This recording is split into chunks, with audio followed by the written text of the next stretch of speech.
Olá, boa tarde a todos e a todas que chegaram aqui.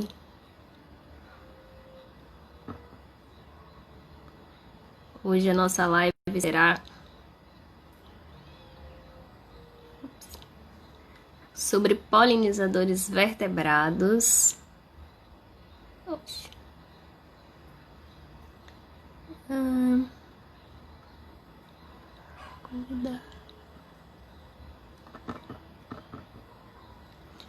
Oi, Caína, tô tentando adicionar você aqui. Só um minutinho.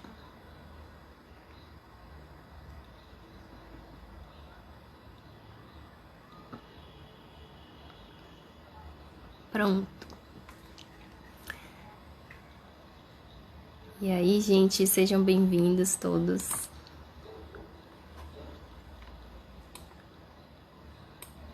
Obrigada, Paty. Tô só esperando a Caína entrar pra gente começar mais um episódio da live.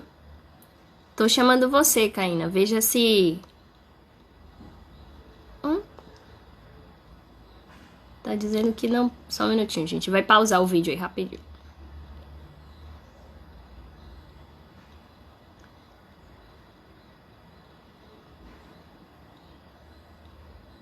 Caína, tá aparecendo aqui pra mim que você... Como se você não pudesse participar. Eu não sei o porquê. Tô tentando te convidar. Gente...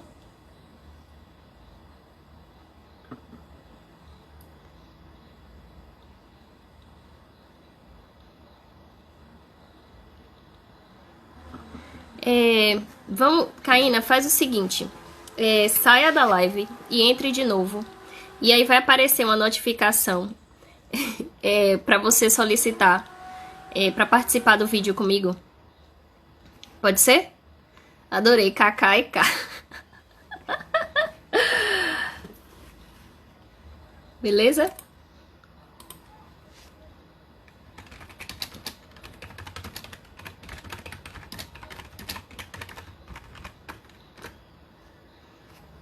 Gente, esse negócio de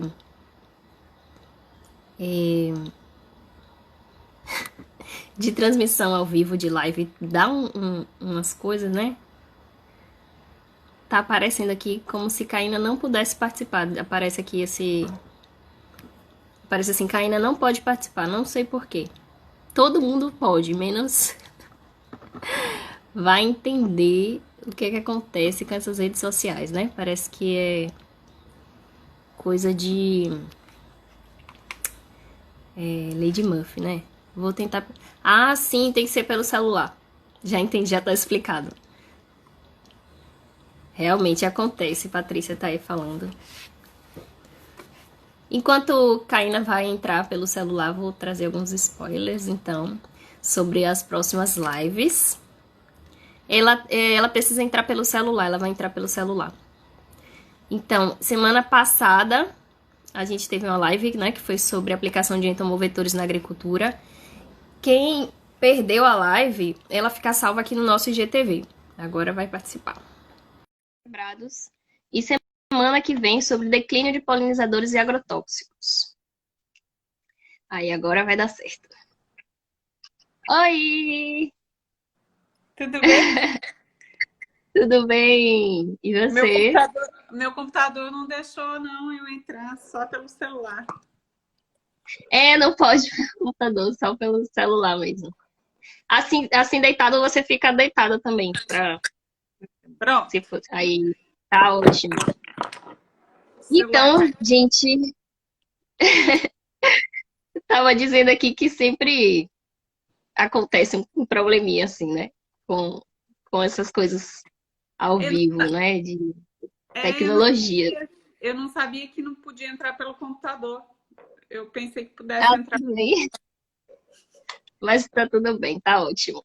Tá. Gente, sejam bem-vindos mais uma vez. Boa tarde. Primeiramente, obrigada, Caína, por estar aqui nesse momento. Eu que... É de muita alegria pra gente recebê-la. Eu tive o prazer de conhecer Caína numa banca, acho que foi a banca de Juliana Macedo. Ah, não, foi numa disciplina de seminários.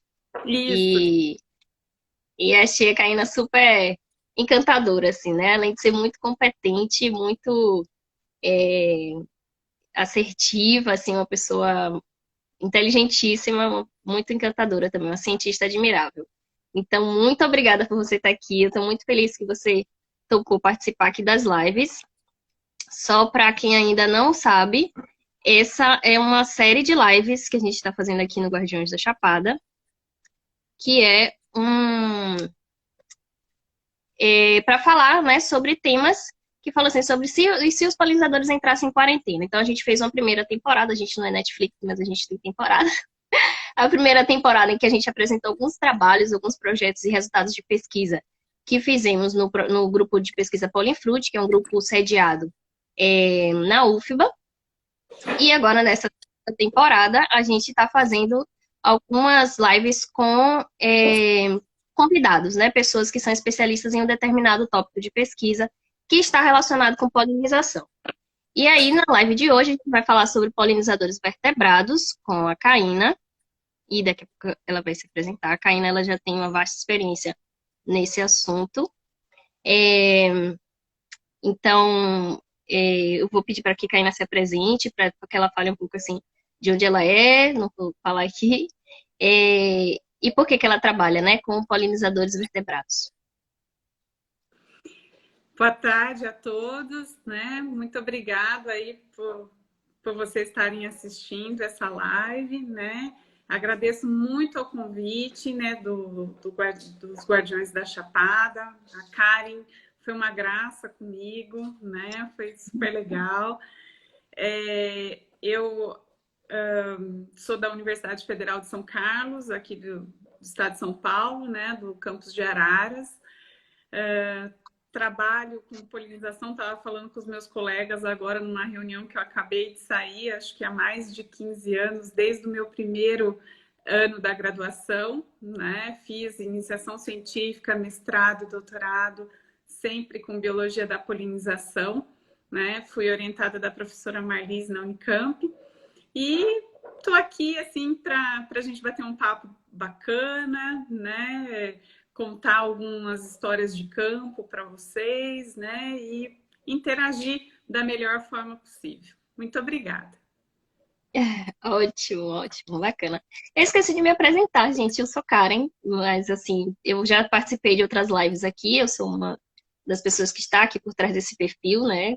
E atualmente eu faço doutorado na UFBA, mas vocês não vão me ouvir muito hoje. Vocês vão ouvir mais Caína, que é quem tem uma bagagem incrível sobre polinizadores vertebrados, que é um tema assim que desperta uma certa curiosidade, né? Porque a gente pensa em polinização, a primeira coisa que vem à cabeça são as abelhas, né? Elas protagonistas lá, super divas da polinização, mas existem organismos vertebrados que também cumprem esse papel, que também fazem essa transferência, né, do pólen nas flores. E é sobre isso e algumas coisas relacionadas a esse tema central que a gente vai falar hoje. E para começar, eu queria assim que você, Caína, falasse um pouco quem são esses polinizadores vertebrados, né? E como é que funciona mais ou menos assim, o comportamento deles nas flores, por que esses animais vertebrados são considerados também polinizadores. Bom, para relembrar aí o pessoal, né, que está assistindo, às vezes não é da área de biologia, né? Só para falar, minha mãe está assistindo hoje a live, Karen. Olha que legal. É Bem-vinda. uma oportunidade da minha mãe saber do que eu faço da vida, né? Bom, os polinizadores vertebrados, né? Nós temos 5 grandes classes de vertebrados, que são os peixes, anfíbios, répteis, aves e mamíferos, né? A polinização por vertebrado, como você já adiantou, são algumas classes de vertebrados que vão pegar o pólen de uma flor, né, e vai transferir, vai fazer o transporte desse pólen para uma outra flor. Sempre lembrando que eles não fazem isso porque eles são bonzinhos, não, eles estão atrás de comida, né? Então, eles vão na flor buscar um recurso floral, né, que pode ser néctar, pode ser qualquer outro tipo aí de que vai ser importante, né, para a sobrevivência desse bicho, mas eles vão fazer a transferência desse grão de pólen de uma maneira, eles não vão estar sabendo que eles estão fazendo isso, tá? Então, já foi estudado, né, que 3 grandes classes de vertebrados estão relacionados com esse processo, né, que são alguns répteis fazem polinização, né, alguns lagartos, aves fazem a polinização e mamíferos fazem a polinização também. Recentemente, né, eu li, até foi uma nota, né, que saiu, eu fiquei curiosa para saber, porque falaram que tinha polinização por peixes, né? Aí eu fui dar uma olhada, mas na verdade não é uma polinização por peixes. Os peixes, eles podem facilitar um processo de polinização que é feito por abelhas, né? Porque o peixe, ele tá lá na água e ele vai comer larvas de libélulas, e as libélulas podem se alimentar de abelhas, né? Então, se tiver muita libélula, vai ter muita predação de abelha e isso prejudica a polinização. Então, não é uma polinização pelo peixe. O peixe aí, ele é um facilitador de um outro tipo de polinização, tá? Só para esclarecer um pouquinho, tá? Polinização por lagartos é bem comum em áreas, em ilhas, né? Em ilhas, a gente tem alguns casos documentados no continente, como na Caatinga, a gente tem aquele cactus globoso, né? O melanocactus, que é polinizado e dispersado por lagartos, né? Mas a condição de polinização por lagartos é mais frequente em ilhas, porque em ilha a condição, você tem pouco recurso hídrico. E geralmente, né, o lagarto ele vai em busca desse néctar, que vai também ajudar na hidratação dele, né? Então, depois a gente vai falar um pouquinho dos recursos para vertebrados e eu volto a falar nisso, tá? A polinização por aves, né, é conhecida por conta dos beija-flores, mas a gente tem aves que a gente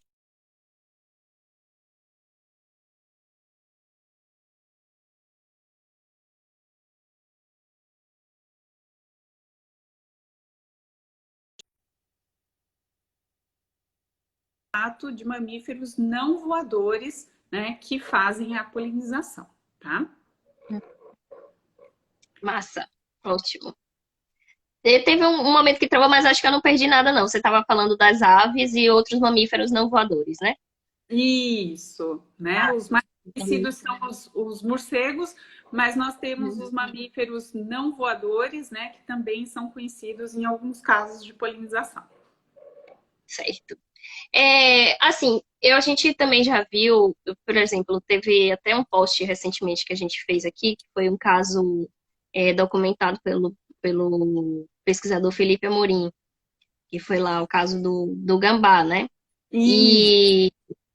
E aí, uma coisa curiosa é que é mais raro, né, a gente documentar esses eventos de polinização por vertebrados, e também na literatura científica, né, tem bem menos estudos do que com abelhas, por exemplo, né, ou até com outros insetos que não sejam abelhas. E aí eu queria, assim, saber de você, mais ou menos, qual é a importância, assim, econômica e também ambiental desses organismos, especificamente, se a gente for pensar nesses vertebrados que são polinizadores. Qual é a contribuição deles econômica, já que a gente tem uma noção mais clara de outros animais não vertebrados? Tá. Num contexto geral, nós temos que mais ou menos 87% das plantas das angiospermas, né, elas são polinizadas por animais, tá? Tanto invertebrados quanto vertebrados. Aí, dentro desses 87%, de 9 a 10% só são polinizadas por vertebrados, tá? Eu até fiz uma colinha aqui, tá? Que a gente tem no Brasil, são 65 famílias de angiospermas que são polinizadas por aves e nós temos 67 famílias que são polinizadas por morcegos, tá? Dentro desses polinizadores vertebrados, a gente tem 338 espécies de vertebrados polinizadores, tá? E essas espécies, elas estão em 135 gêneros, mais ou menos, de vertebrados aí, dentro de lagartos, aves e mamíferos, tá? Uhum. Então, a gente tem, assim, não é, é pouco em relação aos invertebrados, mas eu acho que ainda a gente tem muita subnotificação pela dificuldade que a gente tem de estudar polinização pelos vertebrados, né? Depois a gente vai falar um pouco mais disso. Mas eu acredito que a gente ainda pode ter aí ainda outras espécies, né? Outras descobertas, como é essa, o caso do gambazinho, né? Que o Felipe está vendo agora polinizando. E não é só o gambá, outros vertebrados estão indo nessa planta também, né? Então, assim, eu acredito que existe, sim, uma subnotificação pela dificuldade de estudo, tá? Você falou agora da importância econômica dessa polinização por vertebrados, né? A gente não tem uma importância econômica, né, assim, de rentabilidade financeira, como a gente tem pela polinização por invertebrados, mais especificamente pelas abelhas, porque as abelhas, elas fazem a polinização da maioria das culturas, né, que produz alimento. Mas nós temos algumas, né, plantas que são importantes economicamente, que são polinizadas, né, por vertebrados, né? A gente tem, por exemplo,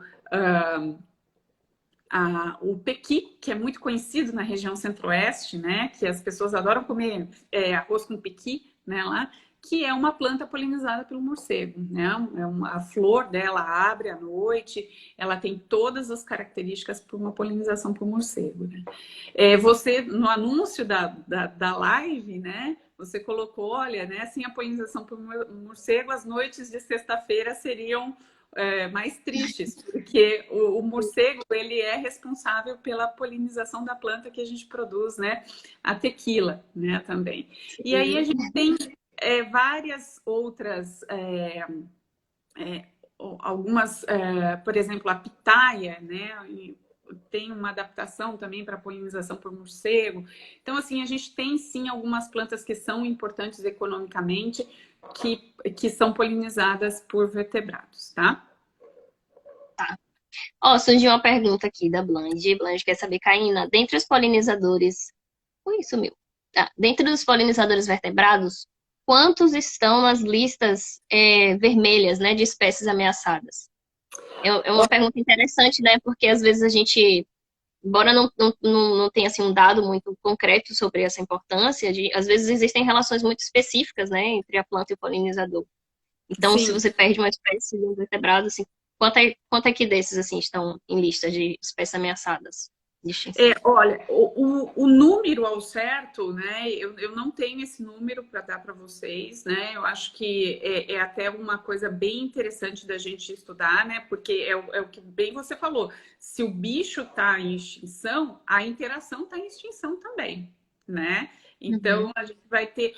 uma coisa complementando, né? A gente não... a gente relaciona muito a importância da polinização por vertebrados, não tanto a um valor econômico, né, de produção de alimentos, mas a importância deles para a manutenção de florestas, para a manutenção de outros ambientes, né, naturais, porque esses bichos, eles vão ser responsáveis pelo processo de transporte de grão de pólen de uma flor para outra, e isso, né, pode resultar aí, principalmente se for uma polinização cruzada, né, pode resultar na formação de frutos e sementes. E a semente depois vai ser dispersa e vai dar origem a outros indivíduos, ajudando aí a manutenção da população, né, das plantas, né, nesses diferentes ambientes naturais, tá? Então, complementando aquela parte. Então, se, por exemplo, a gente tem polinizadores vertebrados nas listas de extinção, né, a gente vai estar com essa interação comprometida e, consequentemente, toda a manutenção de populações que são dependentes dessa interação comprometidas também num ambiente natural, tá? Então, assim, ao certo, o número, né, de polinizadores vertebrados que estão na lista de extinção, eu não sei passar, mas com certeza tem alguns, sim. Certo, obrigada. Eu acho que isso faz um link um pouco assim com a questão da carência de pesquisa, né? Com esses vertebrados. Sim. E aí eu queria que você apontasse um pouco essa questão, mas antes que você falasse como é que são feitas essas pesquisas.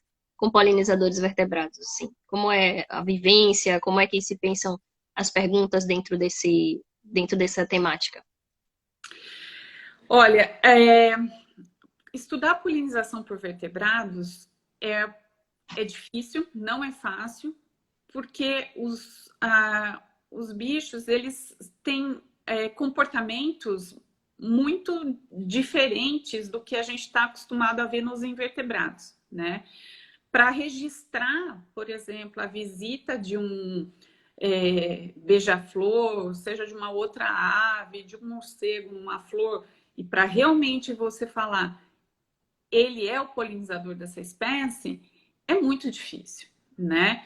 Os bichos são muito rápidos, né? E geralmente eles forrageiam em locais onde você não tem muito acesso. Então, fazer o registro, né, dessa interação é bem difícil. Então, por isso você tem aí uma dificuldade, né? Por isso que eu falo que é muitas vezes subestimado o número de plantas que são polinizadas por vertebrados devido a essa dificuldade de estudo, né? Por exemplo, vou dar exemplos que eu passei na pele, né, com isso. Quando eu estava no mestrado e doutorado, estudei duas espécies na Mata Atlântica, em Ubatuba, né, em Psinguaba, e aqui no estado de São Paulo. Uma era polinizada por uma ave que não era beija-flor, era uma ave de grande porte, e a outra era polinizada por um morcego. Essa ave de grande porte, a gente só conseguiu fotografar ela e ver a interação, como que estava funcionando realmente, depois de 2 anos, quando o meu co-orientador conseguiu comprar uma máquina fotográfica que tinha uma lente tele que conseguia fotografar a 800 metros, né? Porque o bicho era extremamente arisco. Quando ele percebia que a gente estava ali para fazer ele fugia, né? Então a gente foi muito difícil fazer esse tipo de registro, né? E a gente trabalhava só contando com desenhos, né? Mas você precisa, né, de um registro fotográfico geralmente para realmente falar, não, esse bicho está polinizando, geralmente com pólen, né, no corpo. E outra que era polinizada por um morcego, imagina, você tem que fotografar à noite. À noite não tem luz. Como que você fotografa, né? Aí você tem que achar a planta ideal, uma planta que esteja contra o céu. A lua não pode estar cheia, porque daí o morcego voa menos, né? Ele, né, essa claridade. Então já atrapalha bastante. Então você tem que ficar longe, né? Você tem que se orientar pelo som do bicho chegando, né? Ainda Sim. Quando a gente, essa planta que eu trabalhei, ela era pêndula. Então eu tinha que armar a máquina fotográfica de um jeito e ter sorte que o bicho chegasse da onde eu estava querendo, porque senão ele ia deslocar a inflorescência e eu ia perder o foco do registro. Então aí foi Sim. mais um ano e meio tentando fotografar isso também. Então essas dificuldades disso, e fora o ambiente, né? À noite, a gente sabe da precariedade dos nossos parques, né, estaduais, das nossas unidades de conservação de maneira geral. Muitas vezes eu tinha que ir para o campo à noite sozinha, né? Não tinha um guarda-parque para me acompanhar. E com máquina fotográfica, equipamento caro, já cheguei a encontrar palmiteiro à noite, né? E tentar conversar com o cara, né? Falar, não tô te vendo, não sei quem você é, né? E tentar continuar o meu trabalho ali, né? Então, assim, é bastante difícil fazer esses registros, né? A gente tem poucas pessoas que estudam polinização por morcego. Tem uma linha agora, né? Agora não, já há um tempinho atrás, que começou a colocar os bichos nas gaiolas, que a gente chama, nas cages, né? E colocar as plantas ali, soltar o bicho dentro para ver o comportamento. Isso funciona um pouco melhor, mas não é um ambiente natural. Então, assim, o pessoal está fazendo bastante coisa, tentando fazer bastante coisa em laboratório, ver as plantas, Sim. mas o registro mesmo, isso é muito, muito complicado, tá? Não é fácil, não. É interessante você colocar isso, porque a gente está aqui, né, numa live, num projeto de ciência cidadã, né? Sim. Que é em parte, significa a colaboração de pessoas que não necessariamente são cientistas, fazendo registros dessas interações, né? Observando algum evento de interação entre plantas e animais. E aí é interessante quando você está falando da sua experiência, o quanto é difícil, o tempo também que você tem para fazer uma observação como essa. É muito mais limitado, porque além desse trabalho de ir para campo, depois você precisa analisar seus dados, você precisa também contribuir com é, escrever, né, todo o que você encontrou, os seus resultados. E aí, eu queria que você comentasse um pouco, assim, sobre a importância da participação de pessoas, né? Por exemplo, observadores de aves, guias de turismo, pessoas que são observadores da natureza também, no registro desses eventos que são tão raros. Uhum. Não, sem dúvida nenhuma, né? A ciência cidadã hoje em dia ela veio para ajudar muito, né, os pesquisadores nesses registros e principalmente, por exemplo, em ambiente urbano, né? A gente tem esses polinizadores vertebrados que vivem em ambiente urbano também. Então, quando as pessoas conseguem fazer esse registro, né, colocar em alguma plataforma de ciência cidadã, né, o registro de um polinizador vertebrado, a gente sabe que se o bicho está ali, ele precisa comer. Então, qual é o tipo de recurso que é necessário para manter esse bicho ali, né? E vertebrados, de uma maneira geral, eles precisam de muita energia, não é pouca energia. Então, você precisa ter uma quantidade de recursos considerável para manter o polinizador ali, né? E aí a gente consegue ver, né? Assim, as pessoas registraram, por exemplo, um morcego visitando uma planta que não é nativa do Brasil, né? Então, houve aí uma adaptação, né, desse bicho para consumir o recurso dessa planta. E em ambientes urbanos, qual que é a importância disso? A gente tem que pensar que hoje em dia os nossos ambientes naturais eles estão tão fragmentados que muitas vezes não conseguem suportar populações de polinizadores, por exemplo, porque eles precisam de grande quantidade de comida para sobreviver, né? Uma grande quantidade de flores que produzem muito néctar para sobreviver. Então, o que é importante? Eu tentar interligar esses fragmentos e muitas vezes a área urbana pode ser um corredor, né? Então, se eu coloco ali na área urbana, né, plantas que as pessoas já registraram, que viram um beija-flor ali, que viram um morcego ali, isso pode ser importante para essa área urbana ser um corredor entre dois fragmentos que estão isolados. E aí eu consigo manter a minha população maior aí desse polinizador vertebrados, né? Então, o registro pelo cidadão é muito importante porque eu posso implementar o paisagismo urbano, fazer um paisagismo funcional, por exemplo, para tentar manter esses polinizadores ali e observar, por exemplo, se esse ambiente urbano está perto de fragmentos e fazer um possível corredor com isso, né? Então, sem dúvida nenhuma, a ciência cidadã é essencial para a manutenção de população de polinizadores vertebrados, com certeza. Tá? Nossa. Caína, tem algumas perguntas aqui Sim. que eu acho que eu vou passar para você para a gente não se perder, que como vai subindo aqui os comentários. Foi a do Gleicon, Silva Gleicon. Oi, Gleicon, seja bem-vindo. Tem algum dado que mostra o quanto os animais vertebrados contribuem para a regeneração ou manutenção dos ambientes naturais? Foi a pergunta dele. Esse dado, assim, para vertebrados puramente, não tem, a gente não conseguiu ainda, né, ver com detalhe isso, né? Mas a gente sabe o que acontece, né? Muitas vezes as plantas que são visitadas por vertebrados são plantas que elas surgem depois na sucessão ecológica, né? Então, primeiramente, você tem que ter todo um outro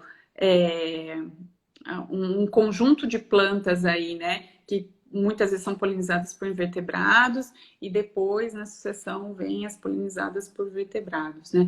Mas, por exemplo, a gente tem muitas plantas, principalmente para beija-flores, que são trepadeiras, né? E dentro de um planejamento de restauração, você não pensa em colocar trepadeira, né? Então, assim, fica difícil a gente medir o quanto, né, esses ambientes naturais, eles são dependentes dos vertebrados, se a gente, no nosso processo de restauração, a gente não, muitas vezes a gente não coloca alimento para que essas populações de vertebrados sejam sustentadas ali, né? Excelente. E engraçado, estava comentando, tem um pouco de relação com a outra pergunta, que foi da Patrícia. Oi, Paty, seja bem-vinda. Caína, existe uma estimativa de quanto das plantas polinizadas por vertebrados não são árvores, são arbustos, lianas ou ervas? Eu passei muita dificuldade para estudar a polinização de uma árvore. Uhum. Bom, Patrícia, e tem alguns trabalhos, né, principalmente as pessoas que fazem estudos com comunidades, né, e que elas relatam, sim, o quanto daquela comunidade são plantas que são arbustos, que são árvores, né, mas, assim, de uma maneira geral, né, não tem. Existem só esses estudos de comunidades que são pontuais, que muitas vezes eles relatam, né, qual é o hábito da planta onde você tem essa interação por vertebrados, tá? Mas a gente vê que, por exemplo, trepadeiras, elas são são bem, assim, usadas por beija-flores, por exemplo, né? Uhum. Então, mas são estudos pontuais, não tem uma coisa ampla, né? X% da flora brasileira que trepadeira é polinizada por vertebrados, né? Isso a gente não tem esse dado tão explícito, não. Tá? São mais estudos focados em comunidades. Entendi. Só reforça aquilo que você estava falando da necessidade, né, de pesquisas com esses animais. Sim, sem É, dúvida. a Blanche fez uma pergunta complementar. Gente, eu vou fazer um pouco de perguntas, depois a gente vai voltar, depois eu faço mais um pouquinho de perguntas, só para a gente também não deixar de falar umas coisas aqui legais. Blanche complementou a pergunta do Gleico, na verdade, perguntando assim, quais biomas brasileiros são mais dependentes da polinização por vertebrados? Não, o Gleico tinha feito, acho que a Blanche está fazendo essa pergunta dos biomas, Isso, é isso? isso, Ah, tá bom. isso. O relato que a gente tem de polinização por vertebrados bem elaborado é mais na Mata Atlântica, né? Na Mata Atlântica a gente vê que tem muita polinização por vertebrados. Mas isso significa que, por exemplo, outros biomas, Caatinga, né, Amazônia não tem? Claro que tem, mas novamente eu reforço, é subnotificado, né? Nós temos alguns estudos, por exemplo, do grupo da Isabel Cristina lá em Pernambuco, né, que estuda muita polinização por vertebrados, né, de alguns estudos de algumas plantas aí que são da caatinga, que são polinizadas aí por vertebrados, né. Então, assim, mas a maior quantidade de registro de polinização por vertebrados que a gente tem no Brasil é na Mata Atlântica. Talvez por conta da gente ter maior número de pesquisadores que trabalharam com polinização por vertebrados aqui nessa região da Mata Atlântica, né? Então eu acho que esses dois fatores que influenciam muito, né, nessa distribuição da polinização por vertebrados no Brasil. O primeiro é a subnotificação. Eu acredito que pela dificuldade de estudo, essas outras áreas aí, principalmente a Amazônia, que tem árvores gigantes lá, né? Imagina à noite, árvores gigantes ainda, polinização por morcego, né? Então é difícil, você vai ter uma subnotificação e por uma distribuição de pesquisadores que estudam o tema, que a gente tem uma maior concentração de polinizadores que estudam polinização por vertebrados aqui nessa região da Mata Atlântica, tá? Então, Entendi. é mais notificado aqui na região da Mata Atlântica. Ok. Eu só vou fazer mais uma pergunta e depois eu vou passar para você. Tem uma coisa assim importante que é sobre o morcego, vamos deixar aí anotado para falar um pouco mais para frente, e depois sobre suas pesquisas atuais. Mas o Jefferson perguntou aqui, ó, existe algum estudo, muito interessante pergunta, existe algum estudo que indique a complementariedade entre vertebrados e invertebrados na polinização de alguma angiosperma? Alguma Existe, planta com fluido? existe sim. Tem uma... Existem o que a gente chama de polinização, sistemas mistos de polinização, né? Então, nós temos algumas angiospermas, né? Tem uma malvácea, eu acho que é do gênero Abutilum, se eu não me engano, né? Que foi registrado polinização por morcego, polinização por beija-flores e por abelhas de grande porte nela. Tem um estudo que o Felipe Amorim fez, que foi com o ingá, eu não me lembro a espécie, eu lembro o gênero ingá, que ele é polinizado por morcego, por beija-flores e por mariposas, né? Então, nós temos aí algumas espécies que elas são espécies que têm flores que ficam abertas durante o dia e durante a noite, muitas vezes, né? Que elas conseguem... Tem algumas espécies de bromélia também, eu lembro que eu ajudei a Beth Canella no estudo, acho que é bromélia antiacantha, que era polinizada por beija-flores e por abelhas, e aí foi uma loucura, porque a gente não conseguia ver quem era o polinizador mais efetivo, a gente só conseguiu ver quem era o polinizador mais efetivo depois quando a gente isolou, né? Então a gente deixou só beija-flor visitar uma flor, isolou essa flor e viu a quantidade de sementes, né, que surgia disso, e depois isolou a flor que é polinizada por abelha e viu a quantidade de sementes que vem disso. E a gente achava que o polinizador mais efetivo era o beija-flor, e na hora que a gente contou as sementes, quem era mais efetivo era a abelha, né? Então, assim, numa situação... Eles podem se complementar, né? Então, um Sim. visita, o outro visita a mesma flor com a carga polínica, um traz mais pólen do que o outro, mas é interessante ver quem é mais efetivo aí nessa interação também, tá? Massa. Já que a gente está falando de perguntas, respondendo várias, ou de pesquisa e respondendo várias perguntas bacanas aqui, eu queria saber um pouco de você sobre as suas pesquisas atuais, assim, né? Eu acho que você já trouxe várias lacunas, né? Tipo, se tiver alguém aí que é de graduação, da biologia, que está pensando no projeto de pesquisa, tem aí já um prato cheio de ideias para fazer pesquisa, né?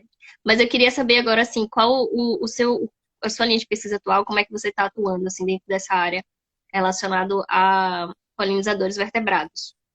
Antes disso, Karen, eu queria comentar um pouquinho, né, das pessoas que trabalham com polinização sempre ter a mente aberta, né? Acho que eu posso falar um pouquinho disso antes de responder a sua pergunta? Claro, fique à vontade. Por que ter a mente aberta, né? Porque a gente nunca sabe o que a gente vai encontrar realmente no campo, né? A gente já vai para o campo muitas vezes com um preconceito, né? A gente já acha que a gente já sabe o que vai acontecer lá. E eu queria contar uma historinha rapidinha de um estudo que eu fiz. Isso foi com uma das espécies que eu estudei também lá no doutorado, e que eu fui e comecei a observar, era uma espécie de mucuna, né? Eu chamava ela de um jeito, mas aí a gente descobriu, inclusive, que era uma espécie nova, uma flor desse tamanho, né? Que brilhava no meio de tudo e era uma espécie nova, né? A gente teve que descrever toda a espécie. Mas o porquê que eu falo isso? Porque quando a gente foi ver o polinizador, que é aquela ave grandona que eu falei que foi fotografada a mais de 800 metros, eu ainda bem inexperiente, quando eu cheguei para o meu orientador, o professor Ivan Sazima, eu falei, Ivan, é o guache que está visitando essas flores. Ele falou, o guache é uma ave grande que tem bico em marfim, umas costas vermelhas aqui, tem 7 cantos diferentes, um bico mais afilado, né? Ele falou, mas o guache é um pássaro insetívoro, né? E aí a gente começou, mas o que, que o guache está fazendo lá, né? Tomando néctar, mas... E o guache, ele tem um comportamento diferente, porque ele pega larvas, né? Ele enfia o bico dele, as larvas que estão enroladas em folhas, enfia o bico dele, abre o bico para pegar a larva. Isso chama biospace. Falei, nossa, tem todo um comportamento diferente, né? Especializado para capturar larvas. O que está fazendo lá? Aí a gente começou a observar que toda vez que ele visitava, ele saía com uma larva desse tamanho do bico, né? No bico. E aí a gente começou a ver, né? Olha, o que está acontecendo? Por fim, a gente descobriu que isso é uma polinização tritrófica, né? O guache, ele ia lá para pegar uma larva que estava empupando na flor, só empupando, não estava comendo a flor, nada, empupando na flor. Essa flor era toda fechadinha, então ele usava o mecanismo de biospacing, com isso acionava o mecanismo explosivo de liberação de pólen da planta, né, para pegar a larva e acabava polinizando, né? Então a gente acha que muitas vezes tem que ir um bicho que toma necessariamente néctar para pegar, não, aí o recurso que ele ia atrás era a larva e nem era produzido pela planta, né? E deu toda uma interação aí, né?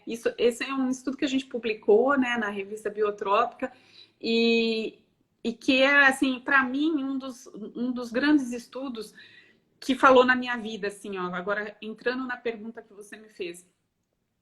Não feche seus olhos para nada, né? Assim, vá para o campo de mente e coração aberto, porque você pode encontrar tudo no campo. E com isso, eu achei que eu fosse trabalhar com polinização por vertebrados pro resto da minha vida, porque eu amo esse tema, eu acho ele fantástico, né? Estudar a parte de dinâmica de néctar, como que isso funciona para a parte da manutenção mesmo desses polinizadores vertebrados, né?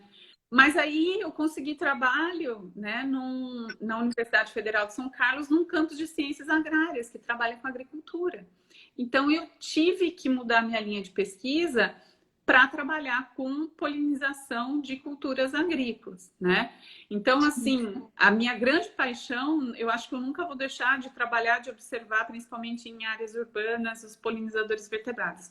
Atualmente, eu tenho uma outra linha de pesquisa que é essa polinização com culturas agrícolas por conta de estar num centro agrícola. Então, obviamente, você tem que entender as necessidades desse centro também, né? Então, trabalho hoje vendo aí qual que é a importância da polinização, a valoração dessa polinização, né? Para os produtores, inclusive, né? E como melhorar a produtividade das culturas com relação à polinização. Mas, assim, foi o estudo com vertebrados que nunca me deixou pensar que eu ia para o campo para ver sempre a mesma coisa, né? A gente não vai para o campo sempre para ver a mesma coisa. Cada hora a gente vê uma coisa diferente e a gente tem que ir exatamente desse jeito, né? Assim, porque senão o cientista deixa de ser curioso e um cientista sem curiosidade não é cientista, né? Verdade. Que linda essa história, é muito legal. Muito bacana, muito inspiradora também. Tem várias Exatamente. pessoas comentando aqui, né, falando que é preciso resgatar isso, né, esse olhar mais criativo, né, e da história natural, né, do biólogo. É história natural. Exatamente. E esse é o grande problema, eu acho, hoje em dia. As pessoas estão tão querendo trabalhar com bancos de dados, planilha de dados, essas coisas, né? E esquecem como que aquele dado foi coletado, né? O quanto foi sofrido coletar aquele dado. Você quer me deixar louca, né? É quando eu ouço relatos, eu mesmo já passei muito por isso. Quando a gente submete um trabalho, né, assim, mais voltado de história natural, tudo, e os assessores das revistas falam: nossa, mas o seu N não é suficiente para isso. Gente, mas para conseguir esse N, a gente teve que ser picado por 1 milhão de pernilongos, teve que enfrentar a palmiteira no meio do campo, teve que Então, assim, só quem coleta o dado que dá valor para o dado. Né? Então, e hoje em dia são raras as pessoas que coletam dado. Então, a gente tem que, na formação dos nossos alunos na universidade, eu acho que tem que voltar um pouquinho isso, né? Ensinar o aluno a coletar o dado para ele dar valor para isso. Né? Sim, excelente, excelente ponderação, colocação. Adorei ouvir essa história, é muito lindo mesmo. É, tem várias pessoas comentando aqui, mas eu queria saber de você um pouco sobre a questão de ameaças a esses polinizadores, né? A gente tem, eu acho assim, fazendo meio que um resumo de coisas que você falou, de que existem poucas pesquisas, né, dentro dessa área, então a gente precisa incentivar mais, tanto pesquisas no âmbito acadêmico, como também a participação de observadores, né, pessoas que contribuem também com esse registro da história natural, que são cientistas cidadãos, são essenciais para que a gente possa identificar e registrar cada vez mais esses vertebrados. Você trouxe um pouco da sua história pessoal e dos desafios, né, que é encarar um pouco o trabalho de campo com esses animais é bastante difícil. Esqueci de falar uma coisa importante. No meio de tudo isso, eu resolvi ter um filho ainda, né? Então, ir para o campo, fazer estudo de vertebrados, especialmente de morcego à noite, com um neném. Minha mãe me ajudou muito, né? Minha mãe ia para Ubatuba comigo, né? Ficava um pouco uma pietra lá, porque eu amamentava, não podia deixar ela aqui ir embora para Ubatuba, né? Então, assim, você tem que gostar muito do que você faz e ter um objetivo aonde você quer chegar, né? Só assim você enfrenta as coisas realmente, tá? Que massa, né? Desafio, mais um desafio aí, né? Ainda Sim. de fazer esse trabalho com o neném. Parabéns também à sua mãe que te apoiou nisso, que está aqui assistindo. Minha mãe também já comentou que está aqui assistindo. Oi, mãe. É uma live familiar. É, muito lindo.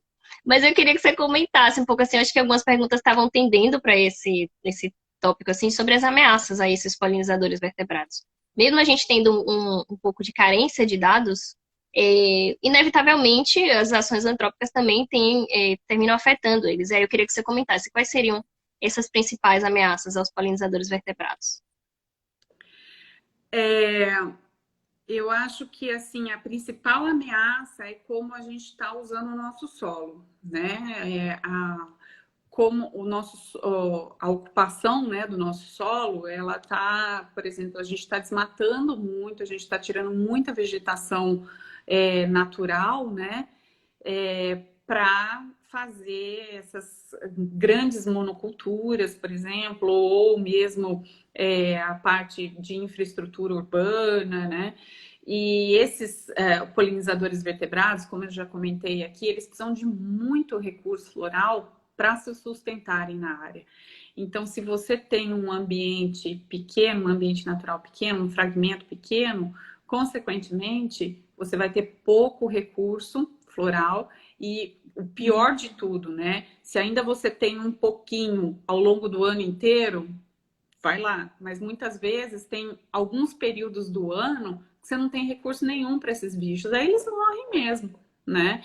Então, sem dúvida, por exemplo, com relação aos invertebrados, né? A gente fala do agrotóxico, né?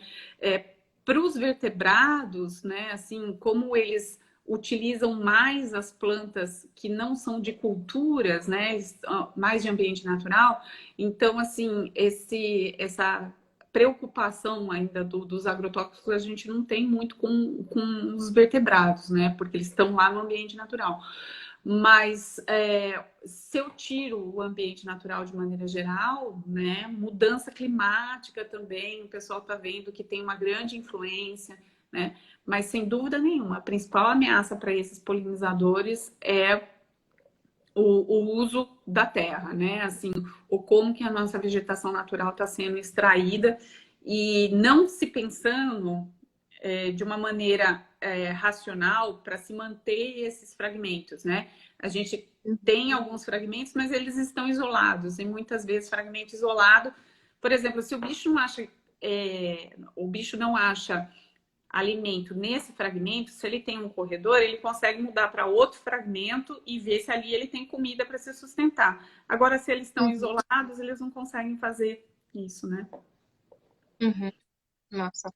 E não é só uma questão do fragmento em si, né? Pensar o que é que tem também dentro daquele fragmento. Falo isso mais no sentido da diversidade, né? Sim, Dentro dos fragmentos. Fragmentos que têm algum tipo de conexão e dentro deles também tem uma diversidade, né? De é, vegetal. exatamente. E de plantas que são bem específicas, né? Plantas que são grandes produtoras de néctar, né? Esses bichos precisam de néctar, uma quantidade muito grande de néctar, porque o metabolismo deles é muito acelerado, né? Por exemplo, você pega um Uhum. beija-flor, para manter esse voo dele pairando o tempo inteiro, ele precisa de muita energia, né? E, consequentemente, ele precisa comer mais, ele vai mais em busca de néctar, né? Então, são relações muito específicas. E como são relações muito específicas, elas são muito frágeis, né? Esse que é o grande Sim, problema. sim. Eu queria só que você pontuasse também essa questão do pólen e do néctar, no caso do. Porque para as abelhas, né, a gente sabe que elas se alimentam tanto do pólen quanto do néctar. Mas os vertebrados, eles têm uma dependência muito maior do néctar do que do pólen. Não seria isso? Você poderia comentar um pouco mais?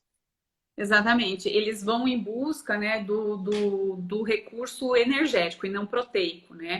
As abelhas, por exemplo, elas são totalmente dependentes das flores porque ela depende do néctar para recurso energético, né? Carboidrato, açúcar, né? E do pólen como recurso proteico, né? Nos vertebrados, você vai ter uma dependência para recurso energético, né? Eles precisam do açúcar que estão ali no néctar, tá? Então, como que eles adquirem proteína? Comendo, beija-flor come bichinhos, insetinhos pequenininhos, né? E ácaros, essas coisas assim. Mas o morcego, a mesma coisa, né? Então, você não tem aí uma dependência, né, do pólen como recurso proteico para esses vertebrados. Inclusive, tem uma pergunta aqui que está super relacionada com isso que você acabou de falar, que foi do Luciano. E Luciano vai fazer uma palestra, inclusive, às 19 horas. A gente deixou aí nos stories, depois vejam. Ele botou aqui, falando em recursos, já ouvi dizer que beija-flores são aves insetívoras e que eventualmente usam néctar. Faz algum sentido isso? Para quem não sabe, insetívoras são organismos que comem inseto, né? Eu acho que é o contrário a relação, né? Eles são aves, né, nectarívoras, né, que eventualmente comem insetos para ter um recurso proteico aí, tá? Então, elas são Interessante. muito mais dependentes aí do néctar, elas vão muito mais em busca desse néctar do que do dos bichinhos, né? Assim, dos insetos. Mas ela precisa por conta de ter a proteína, né? Ninguém vive sem proteína também, né? Sim, massa. Caína, a gente tem 7 minutos e eu queria que a gente comentasse um pouco, já que a gente está falando de vertebrados e polinizadores vertebrados, aí tem os beija-flores, que eu acho que todo mundo tem uma certa afetividade com eles, são lindos. Temos os mamíferos não voadores, que a gente tem uma identificação também, né, quase que natural. Mas aí tem os morcegos, né? E a gente está num momento assim que o morcego ele passou por um processo de condenação por causa do surgimento da nova pandemia. E aí eu queria que você falasse um pouco assim da desmistificação do morcego, né? Você que estudou bastante esses organismos. Nossa, Comentasse um pouco. eu realmente tenho dó dos morcegos, assim, sabe? Porque eles são sempre os vilões da história, né? Eles que sugam sangue, eles que transmitem as doenças, né? Mas eu acho que a gente tem que ver, ele tem um lado é, de para conservação muito maior, né? Assim, uma importância para esse processo de conservação muito maior do que alguns tipos de malefício que ele possa estar trazendo, entendeu? Por exemplo, o morcego ele é importante para o processo de polinização, que vai produzir lá sementes, que vai gerar novos indivíduos e vai ser responsável também pelo processo de dispersão, né? Porque não adianta você só produzir a semente e ela ficar ali na planta mãe. Você tem que carregar essa semente para outro lugar, que aí é o dispersor que faz, né? Então, as Uhum. populações de plantas, de maneira geral, né, assim, elas dependem de polinizadores e dispersores, né? E muitas vezes, né, polinizadores são morcegos e os dispersores também são morcegos, né?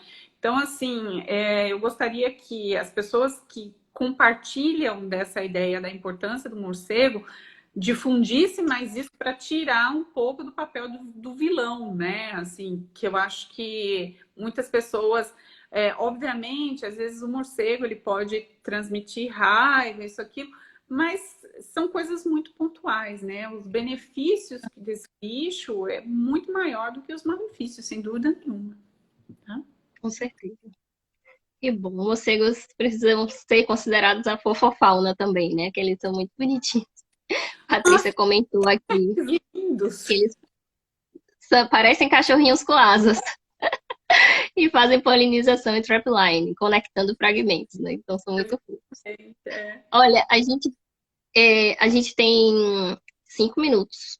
Então eu queria, assim, que a gente caminhasse um pouco já para o final da live, que você fizesse. Se você quiser fazer algum comentário geral sobre esse tema de polinizadores vertebrados, o que você teria para falar, assim, uma mensagem geral para nossa audiência que está aqui? Bom, primeiramente eu queria agradecer, né, a presença de todos, vários que me fizeram pergunta aí, são colegas, né? O Gleicon, participei do mestrado dele, da banca do mestrado dele, né?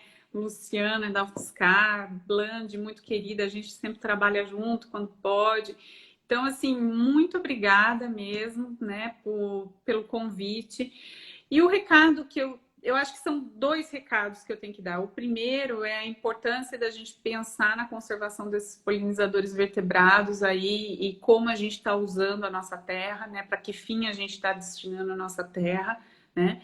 E o outro é todo mundo que faz pesquisa, abram a mente, né? Vai para o campo com a mente aberta, porque a polinização por vertebrados ela traz muita surpresa para a gente, né? E assim, quem trabalha com vertebrados, né, tem que se dedicar um pouquinho também a fazer registros. Então é importante fazer um bom curso de fotografia, né, fazer um curso de filmagem, né? E aí os meus amigos, né, assim, o João Paulo, Roberta, que sempre estão envolvidos aí com essa parte, né, de divulgação da ciência, são fotógrafos da natureza, eles sabem o quanto é importante. Ainda falei, João, eu talvez use uma foto sua, eu coloco o crédito, tudo. Então, assim, esses registros são muito importantes. A gente depende muito desses profissionais também, tá? Então, coração aberto sempre para ir para o campo. Coração e mente aberto. Ótimo, Caína. Caína, muitíssimo obrigada. O papo foi maravilhoso. Já comentaram que nem deu para sentir que foi 1 hora que a gente está aqui. Realmente não parece. Né? Acabou já. Queria agradecer a audiência que ficou, que nos acompanhou. Não deu para responder todas as perguntas, mas a gente geralmente faz uma listinha dessas perguntas para tentar responder nos posts aqui do Guardiões. Certo. Só vou deixar um aviso aqui, que sempre quando a gente acaba as lives, a gente tentou fazer um processo de engajamento aqui com as pessoas, que a gente coloca umas enquetes. Só são 4 perguntinhas, então você que está aqui assistindo, fica atento, que eu vou postar logo aqui nos stories em seguida. Essa live vai ficar salva no IGTV, então se você conhece alguém que gosta muito de vertebrados, manda para essa pessoa. Se você não conseguiu pegar desde o início, pode assistir depois, vai ficar salva aqui, tá? E queria convidar vocês também para participarem do Projeto Guardiões, fazendo esses registros, contribuindo, você que faz observação de aves, observação da natureza, mandando fotos aqui para o nosso projeto. É muito importante, muito necessário, como a Caína ressaltou bastante. Próxima semana tem mais uma live, vai ser com o Dudu para os íntimos, Eduardo, e com a Nelise Fontana. Eles vão falar sobre agrotóxicos e abelhas, um tema super quente, super importante. Então, não percam, participem também, vocês serão muito bem-vindos, tá? Caína, meu amor, muito obrigada. Foi um prazer, mais uma vez, dialogar com você, ouvi-la. E parabéns por ser essa mulher cientista tão determinada. Viu? Muito linda a sua história também. Obrigada, muito viu, obrigada. Cara? Obrigada por me deixar tão à vontade. Ah, maravilha. Igualmente. Viu? Gente, tchau. Tchau. Se cuidem. Fiquem em casa, se possível. Tá bem? Um abraço, gente. Tchau, tchau. Tchau, tchau.